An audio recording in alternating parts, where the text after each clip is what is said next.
تھے؟ بابل کا کنواں کہاں ہے اور ہاروت ماروت کا جادو کس طرح کا تھا؟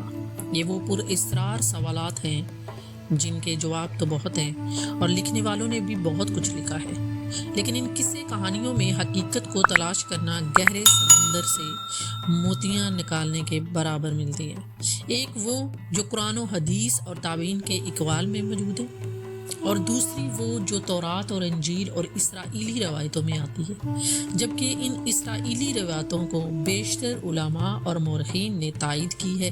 اس ویڈیو میں ہم ان دونوں کی طرح کی روایتوں اور واقعات کو مکمل پیش کریں گے۔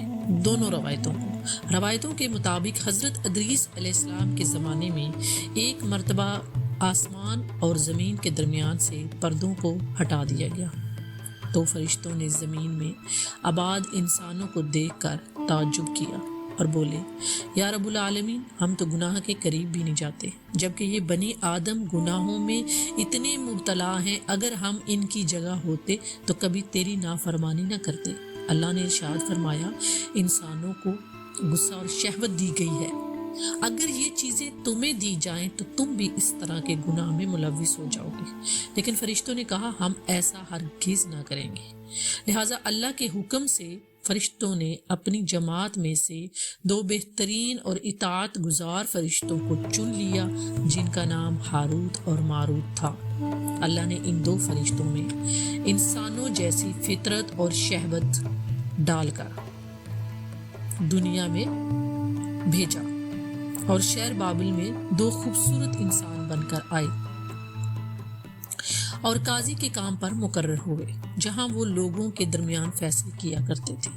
ایک دن ان کے پاس ایک عورت اپنا مقدمہ لے کر آئی اور کہا کہ اس کا شوہر اسے بہت پریشان کرتا ہے۔ ہاروت ماروت نے جب اس عورت کو دیکھا تو وہ اس کی خوبصورتی اور حسن سے مرعوب ہو گئے اور اس پر عاشق ہو گئے۔ انہوں نے اس عورت سے زنا کی خواہش کی تو عورت نے ان سے کہا، تمہاری یہ خواہش میں تبھی پوری کروں گی جب تم بت کی پوجا کرو گی، شراب پیو گی یا میری خامد کو قتل کر دو۔ ہاروت تو ماروت نے شراب نوشی کو چھوٹا گناہ سمجھ کر پی لیا اور نشے کی مستی میں 2 اور کبیرہ گناہ کر بیٹھے۔ اس عورت نے ان سے آسمان پر چڑھنے کا عمل بھی سیکھ لیا، جس کے ذریعے وہ آسمان پر جاتے تھے۔ جب عورت اس عمل کے ذریعے آسمان پر گئی تو اللہ کے حکم سے اسے ستاروں کی شکل میں مسخ کر دیا گیا۔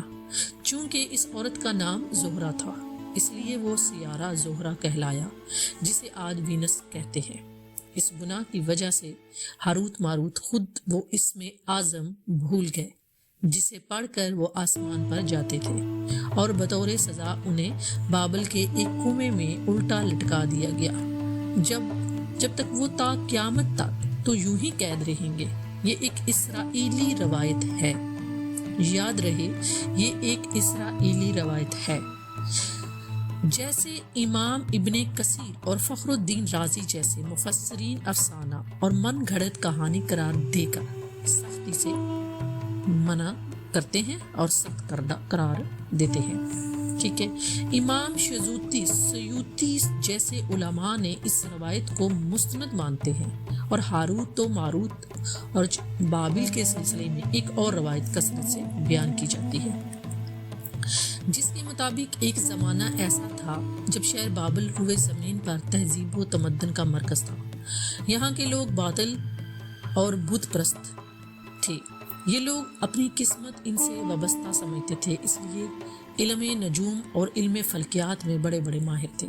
ان کے بت قدوں میں ستاروں کی پوجا کی جاتی تھی۔ یہ لوگ جادو، تنتر منتر، سفلی کو بہت اہمیت دیتے تھے اور اس علم کے ذریعے معاشرے میں خوب فساد پھیلاتے تھے۔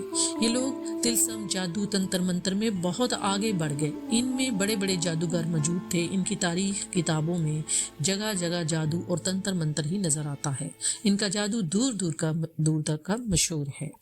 مختصر یہ کہ اس شہر کا باشندہ ہونا ہی جادوگر ہونے کی علامت تھی۔ حضرت سلیمان علیہ السلام کی حکومت آئی تو اب ان لوگوں کو اس شرکیہ عمل سے روکا اور ان کی صحت اور جادو کی کتابوں کو ایک جگہ جمع کر کے اپنی عظیم کرسی کے نیچے دفن کر دیا تاکہ اس فتنہ انگیز علم کا جڑ سے خاتمہ ہو جائے۔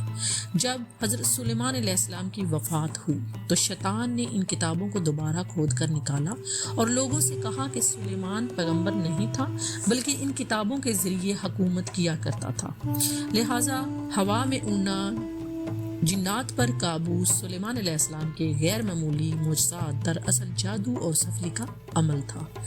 بنی اسرائیل نے اس کی پیروی کی اور ان کتابوں کو پڑھنا شروع کر دیا، لہٰذا دوبارہ یہ شر انگیز علم اس قوم کے اندر سرایت کر گئی۔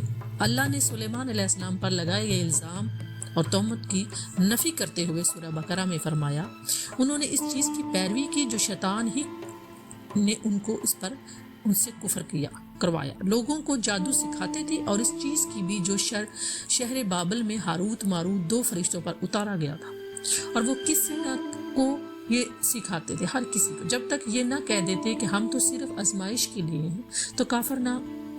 لہٰذا یہ سحر کا علم بابل میں عام ہو گیا اور لوگوں کی تکلیف اور پریشانیوں کا جو ہے وہ معاملہ بڑھ گیا، تو اللہ تعالیٰ نے 2 فرشتوں کو انسانی صورت میں مامور کیا جو وہ جادو کے عوامل اور اس باطل عمل کو طریقے سے لوگوں کو اس سے دور کیا اور ان کو اس کو باطل کرنے کا عمل سکھایا تاکہ وہ جادوگروں کے فساد اور شر سے محفوظ رہ سکے، لیکن یہ تعلیمات غلط مقصد کے لیے بھی استعمال ہو سکتی تھی۔ حالانکہ وہ فرشتے لوگوں کو تنبیہ کرتے تھے اور ان کے لیے صراحتاً کہتے تھے کہ یہ تمہارے لیے ایک طرح کی آزمائش ہے، لیکن پھر بھی وہ لوگ ایسے کاموں میں پڑ گئے جو انسانوں کے لیے ضرر اور نقصان کا دہ تھا۔ بعض عربی داستانوں میں اس کنویں کا ذکر بھی ملتا ہے جہاں کئی لوگ پہنچے اور ہاروت ماروت سے ملاقات کر کے جادو کا علم بھی سیکھا، جبکہ بعض مورخین کا کہنا ہے کہ عراق کے شہر حلہ کے قریب ایک کھنڈر میں موجود قدیم کنواں ہے جہاں سے بابل کی سرحد شروع ہوتی ہے، یہ اس کنویں کو ہی چاہے بابل قرار دیتے تھے۔